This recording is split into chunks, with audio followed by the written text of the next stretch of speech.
March 2, 1945. Somewhere in the Allied command chain west of the Moselle, General Omar Bradley is bent over a map of western Germany, tracing the line from Perm to Bitburg to Trier. Higher headquarters has already judged the ancient city too expensive to tackle directly. The estimate says it would take 4 divisions.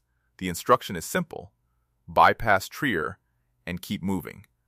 Then a signal comes in from George S. Patton. Bradley reads it once. Then he reads it again. Have taken Trier with 2 divisions. What do you want me to do? Give it back? If you want more untold World War II stories told with real command drama, subscribe to WWII Warmind, like this video, and comment below with the next general or battle you want covered. That single message has lived for decades because it sounds almost too sharp to be real. But the power of it is not the sarcasm.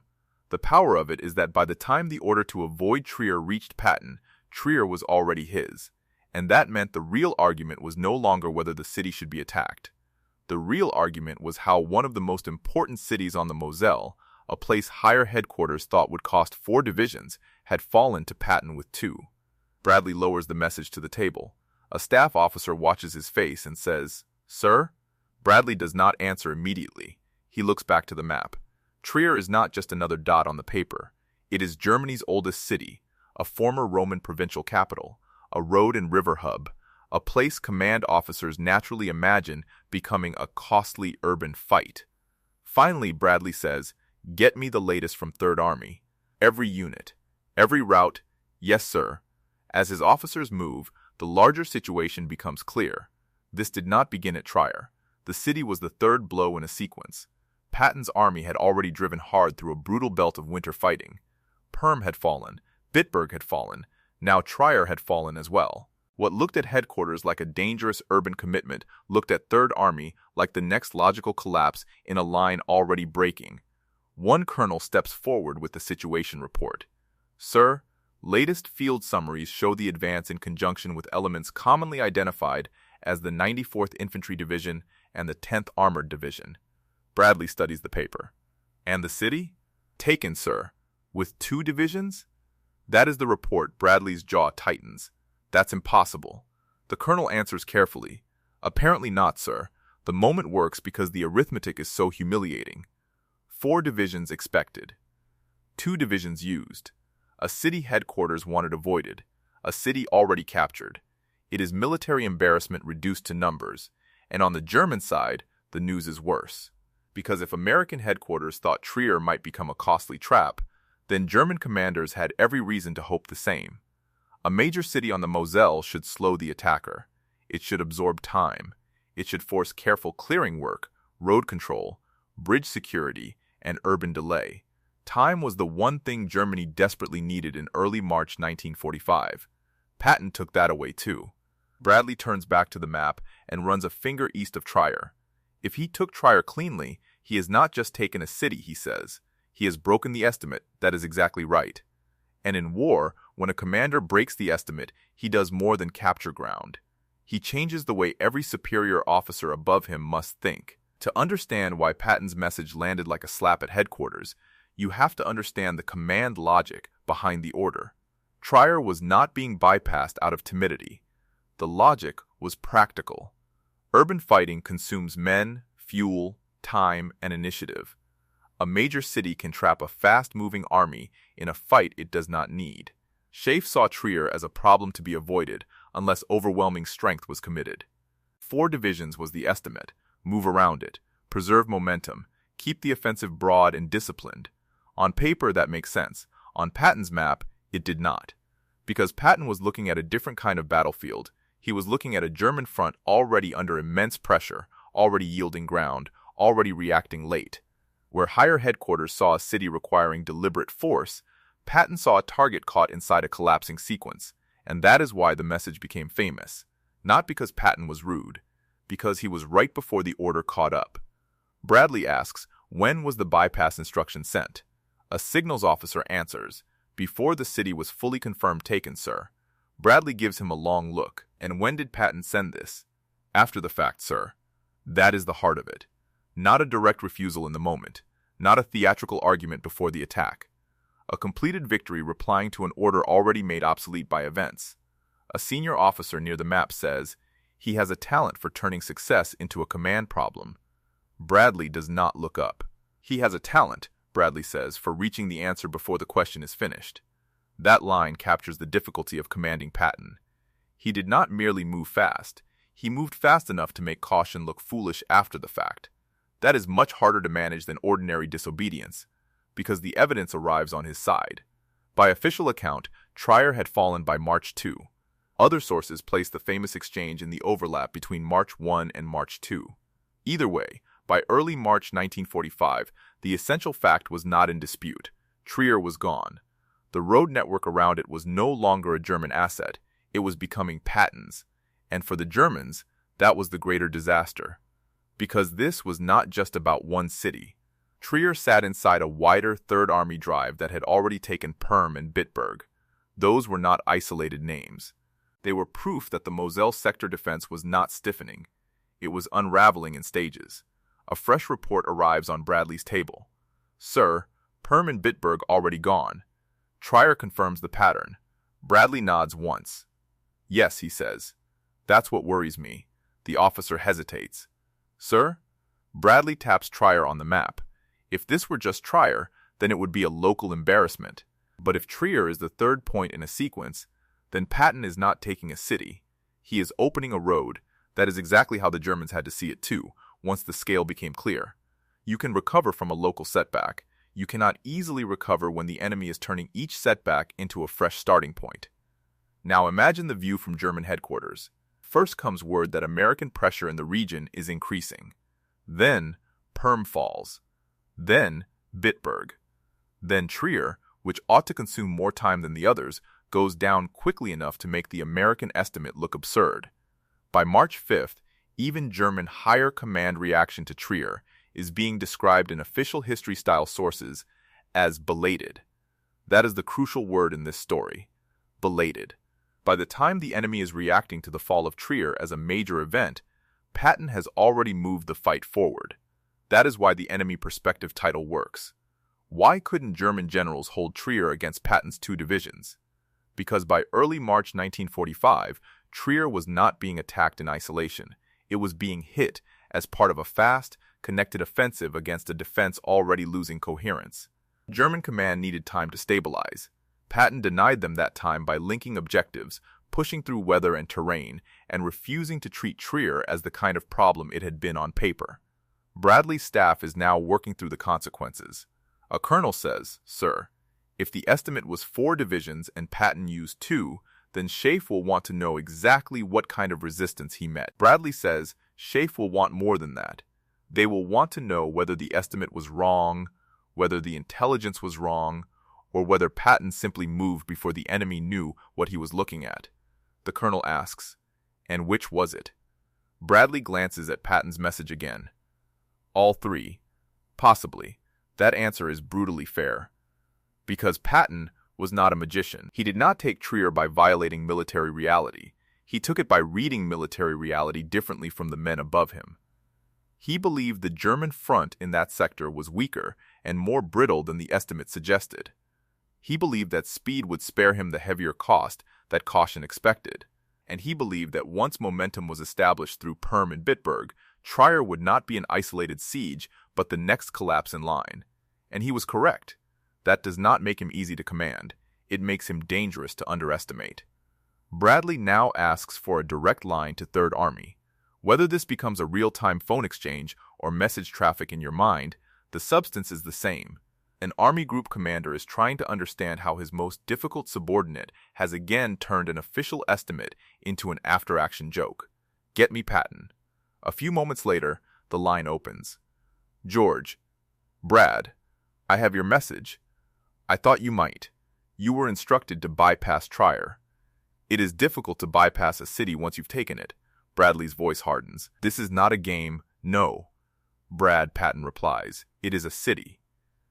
And it is ours. You were told it would take 4 divisions. Patton answers at once. Then the estimate was generous. That is Patton in one line. He does not argue with the premise. He simply reduces it to irrelevance by result. Bradley tries again. This campaign cannot be run as a series of personal hunches. Patton replies, It was not a hunch. It was a front in motion. Perm fell. Bitburg fell. Trier was next. And if Trier had held, Patton does not hesitate. But it did not. That is the frustration of dealing with him. Bradley is asking command questions. Patton is answering with completed facts. One man is looking backward from responsibility. The other is looking forward from success. Bradley says, George, when headquarters makes an estimate, it is not merely for decoration. Patton replies, and when the enemy gives way, it is not merely for observation. Then there is a brief silence. Bradley breaks it. What exactly do you want me to say to SHAEF? Patton's answer comes back dry and immediate. You can tell them Trier has been taken with 2 divisions. If they remain dissatisfied, ask whether they'd like it returned. There is the full spirit of the famous line, whether in written signal or sharp verbal echo, not just sarcasm.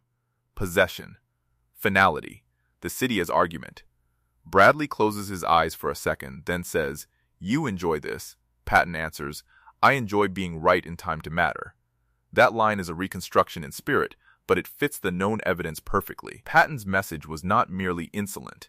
It was rooted in a complete military conviction. Results settle arguments faster than theory. And by now, his results are multiplying.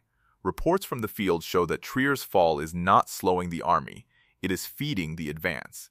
That is the operational secret in the whole affair. Cities become expensive mistakes when they drag the attacker into static fighting. Trier became a Patton success because it did the opposite. Once taken, it became another piece of the forward route. A major on Bradley's staff studies the road net. Sir, this puts him in stronger shape to keep rolling east. Bradley nods. That is why he took it. Not for romance, not for prestige alone, not simply because it was there. He took it because he believed it would pay operationally. Of course, Patton also enjoyed what it would do politically inside the Allied command structure. That was always part of the package. He wanted victories, he wanted speed, he wanted recognition, and he especially wanted recognition when it came at the expense of overly cautious judgment. That is why the story endured. It contains, in one exchange, the whole Patton question. Was he a commander whose aggression repeatedly solved problems slower men would have created? Or was he a commander whose gifts were so inseparable from provocation that every success had to arrive wrapped in irritation? The truth is that he was both. Bradley, who understood Patton better than most, knew exactly what kind of day this was becoming. It was the kind of day in which a commander above Patton had to decide whether to be angry at the manner or impressed by the result. And while Bradley was weighing those consequences, the German side was living them. Because by the time Trier had become a subject of high-level reaction, the Germans were no longer asking whether the city might hold. They were asking what the fall of Trier meant for the sector around it. It meant lost time, lost routes, lost authority, and lost confidence in the idea that the Moselle line could still slow Third Army at the places chosen on the map. A German commander can accept losing a city after a long, costly defense. That at least proves the city performed its delaying function. What he cannot accept is losing it too quickly, after his enemy was told by its own headquarters not to bother. That is humiliation in operational form. Back at Bradley's headquarters, the mood is shifting from disbelief to something more complicated. A staff officer says, Sir, are we disciplining a success? Bradley gives him a cold look. We are trying to understand it first. Another officer asks, and if the answer is that Patton was simply right? Bradley lets that hang in the room a moment. Then we will all have to be very careful about how much of him we can afford. That may be the best summary of Patton as a commander in 1945. Not whether the Allies could use him. They obviously could. The question was how much of him they could absorb at one time without the man becoming as difficult to manage politically as he was valuable operationally. And Trier was one of those moments where the answer came back in the most uncomfortable possible form. He had been right cheaply. That is the hardest kind of right to challenge. Now the story tightens toward its payoff. Because the most famous part of the episode is not merely that Patton took Trier, it is the chain of timing around the order itself. Higher headquarters judges the city too costly. A message goes out instructing him to bypass it. The city falls anyway. The warning arrives after reality has moved on. And Patton answers with the line that history remembers because it was not just insolent, it was structurally perfect. He was not asking permission to proceed. He was asking whether command wished to reverse success now that it was undeniable. This is where the story becomes more than a battlefield anecdote. It becomes command theater. The order, sound on paper, arrives late to a field commander whose tempo has already invalidated it, and the reply makes the delay visible to everyone. One officer in the room says, quietly, he's made the message itself part of the victory. Bradley looks at him and says, yes, that's exactly what he's done. That is why Act 4 of this story feels almost mechanical in its inevitability. Perm falls. Bitburg falls. Trier comes under pressure. The estimate says 4 divisions.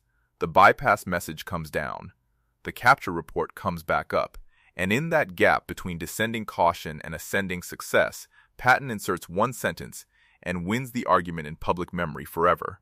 The city was not supposed to be worth the cost. The enemy did not hold it long enough to prove that point. Higher command did not move quickly enough to keep Patton from proving the opposite. And so by the time the famous line lands, the real drama is no longer military uncertainty. The real drama is whether anyone above Patton can do anything but absorb it. Here is the payoff as it deserves to be heard. A warning comes down from higher headquarters, bypass Trier. It will take 4 divisions. Patton's answer comes back. Have taken Trier with 2 divisions. What do you want me to do? Give it back? That is the line. That is the message. And that is why it matters. It matters because in 20 words, Patton compressed his entire military personality. Impatience with overcautious estimates. Trust in motion. Contempt for hesitation. A taste for embarrassing higher headquarters. And above all, a belief that once success is in hand, theory has already lost. It also matters because it was not empty theater. If Trier had become a bloody trap, the line would sound reckless. If the city had delayed Third Army for days, the sarcasm would look foolish. But it did not. Trier fell into a broader offensive that kept moving. That is why the quote has survived. Not because it was clever, because it was backed by fact. After Trier, the larger Third Army surge continued to help unravel the Western approach into Germany. Official histories make the sequence clear enough. Perm and Bitburg were taken first, Trier followed, and the road east kept opening. The city did not stand as an isolated triumph. It stood as proof that the front ahead of Patton was giving way faster than the estimate from above had imagined. And in that sense, Trier is one of the purest Patton stories in the war. Not the biggest battle, not the most famous battle, but one of the clearest windows into why he remained so hard for Bradley and Eisenhower to manage. He was not merely aggressive. He was aggressive in ways that often made caution look silly after events had settled. That is much more dangerous inside a command system than ordinary insubordination. Ordinary insubordination can be punished. Patton's kind of insubordination kept arriving with results attached. That forced men above him into the most awkward position a superior can occupy in war, needing the difficult man precisely because he is difficult. Bradley understood that. Eisenhower understood that too. Neither man confused command discipline with military timidity, and neither man could ignore what Patton was accomplishing on the ground. But both had to live with the truth that every success like Trier strengthened Patton's case that he saw the war more clearly at high speed than many others saw it on paper. That did not make him universally correct. It made him extremely hard to overrule once he had already won. And so Trier survives as more than a quote. It survives as a lesson in wartime tempo. German commanders could not hold Trier against Patton's 2 divisions because the city was struck not as a standalone fortress, but as part of a sequence of pressure that denied the defense time to recover. American higher command misjudged how quickly it would fall. Patton judged that the enemy in front of him was more brittle than the estimate suggested. The city fell before the warning could shape the field, and once it had fallen, his answer turned a command correction into a historical punchline. In one message, Patton made 3 people look slow at once: the Germans, the estimate, and the order. That is not just battlefield success. That is narrative dominance. And in war, when a commander can seize both the ground and the story at the same moment, he becomes very difficult to forget. That is why this episode still lands so hard. Not because Patton was merely bold, but because he was bold with numbers on his side. 4 divisions expected, 2 divisions used. Order issued, city already taken. Reply sent, argument over. The city was real, the estimate was real, the order was real, and the answer was real. Have taken Trier with 2 divisions. What do you want me to do? Give it back? That sentence has lasted because it did what Patton always wanted his operations to do. It ended debate by moving faster than debate could keep up. If you want more stories like this one, stories where maps, messages, and command rivalries decide history, subscribe to WW2 Warmind, like this video, and comment below with the next Patton, Bradley, or Eisenhower story you want us to break down.